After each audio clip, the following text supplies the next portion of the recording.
ચૂંટણી આવે એટલે નેતાઓ મેદાનમાં ઉતરતા હોય છે, ઘણા બધા વાયદાઓ કરવામાં આવે, જે સમસ્યા છે તે લોકોની સાંભળવામાં આવે, પરંતુ ચૂંટણી પછી છે નેતાઓ ખબર નહીં ક્યાં ગાયબ થાય, લોકોની સમસ્યા એમની એમ રહે છે, વાયદાઓ પણ એમને એમ રહે છે। ત્યારે આજે એક એવા જ નેતાની વાત કરવી છે। નમસ્કાર, આપની સાથે હું ભગવતી વિશાવડિયા।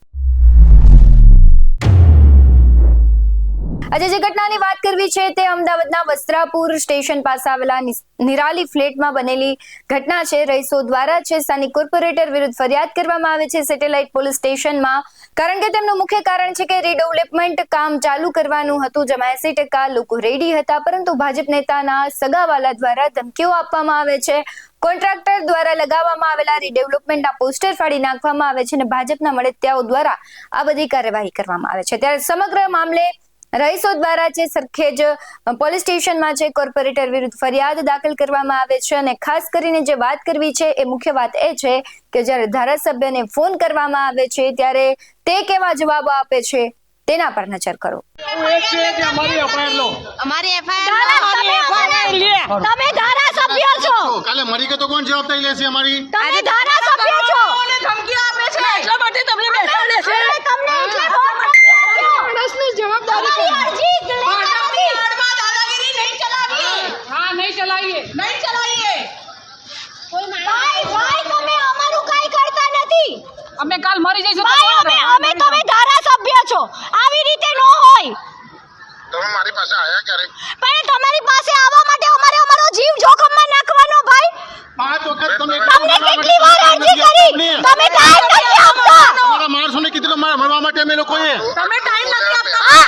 આવો આનંદનગર પોલીસ સ્ટેશન આવો હમણાં ને તમને અરજી તમને આજ સવારે ફોન કર્યો તો ભાઈ। આટલું ક્યારે બોલાય કે જ્યારે તમારી પાસે એક પણ ભાઈ આજે તમને ફોન કર્યો તો અમિતભાઈ 10 વાર તમારે આજે સવારે બી તમને પ્રાંજલે ફોન કર્યો તો સાહેબ, મારી વાત સાંભળો। અત્યારે અમે બધા આનંદનગર પોલીસ સ્ટેશનમાં છીએ, એફઆઈઆર લેતા નથી, તડકાના તપીએ છે સાહેબ, બરોબર છે। બધા માણસો અહીંયા ઊભા છે, તમે આવો અહીંયા ને તમે આવીને વાત કરો, કારણ કે તમને વોટ અમે અમારા સમજીને આપ્યા છે। જો આ પ્રમાણે હશે તો સાહેબ સોસાયટીમાંથી વોટ નહીં પડે, અમારી તો નહીં પડે, બીજી 10 સોસાયટીમાં અમે વાત કરીશું। અને અમે મીડિયા જઈએ છીએ, બરોબર છે। આજે સુરેન્દ્ર ખાચરની દાદાગીરી એટલી બધી છે, ભાજપની આડમાં દાદાગીરી કરે છે, ધમકી મળે છે। બોલો, મારે ટાટીએ દરબારો બોલાવીને ગામડેની વાત કરીએ માણસો મારી નાખવાની ધમકી મારી નાખવા અમે મરી ગયા તો કોણ છોકરાનું થવાનું બધાનું મારું। શું કહો છો સાહેબ? પીઆઈને ફોન આપો।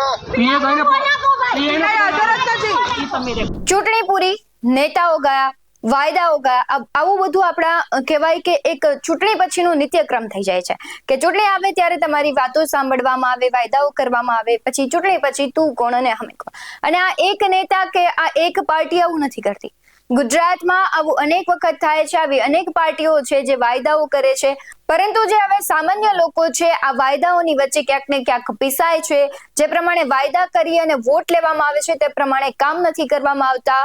આ મુદ્દે આપનું શું કહેવું છે કમેન્ટ કરી જરૂરથી જણાવજો। આવા જ વધુ અહેવાલો સાથે ફરી મળતા રહીશું। તમે અમારી યુટ્યુબ ચેનલને સબસ્ક્રાઇબ કરવાનું, અમને ફેસબુક અને ઇન્સ્ટાગ્રામ પર ફોલો કરવાનું ભૂલશો નહીં। બાકી નવી અપડેટ્સ મેળવવા માટે આપ જોતા રહો BS9 TV ન્યૂઝ। નમસ્કાર।